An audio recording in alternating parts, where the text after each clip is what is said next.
السلام عليكم ورحمة الله وبركاته. ازيكم عاملين ايه؟ لو مهتم جديد ومفيد في عالم التطبيقات اشترك في القناة وفعل زر الجرس عشان يوصلك كل ما هو جديد ومفيد في عالم التطبيقات.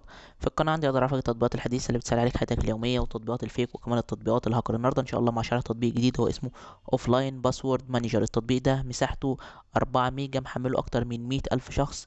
التطبيق ده خاص بباسورد او بكلمة السر اللي بتحطها للبرامج او التطبيقات على جهازك. بتقدر من خلال التطبيق ده بعد طبعا ما بتحمله وبتشغله على الجهاز عندك تقدر ان انت تقفل التطبيقات او البرامج او اي حاجة عندك على الجهاز عايز ان هي تتقفل، او الملفات او اي حاجة بحيث ان محدش يقدر يوصل لها غيرك.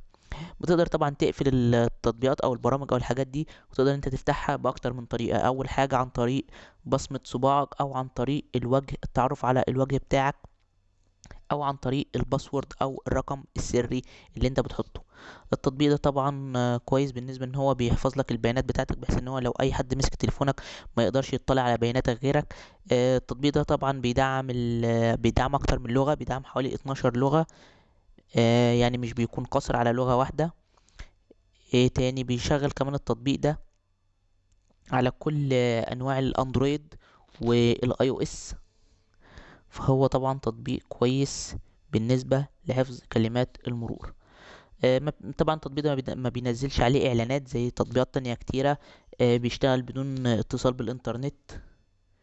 كل دي حاجات موجودة على التطبيق، ميزات موجودة للتطبيق. بس كده، ده يعتبر ابسط شرح للتطبيق. لو عجبك شرح التطبيق تدوس لايك للفيديو. لو عايز شرح تطبيق معين تسيب لي في الكومنت. لو اكتشفت ميزة او عيب للتطبيق في أي تحديث من التحديثات القادمة اكتبها في تعليقات الفيديو. شكرا، سلام عليكم.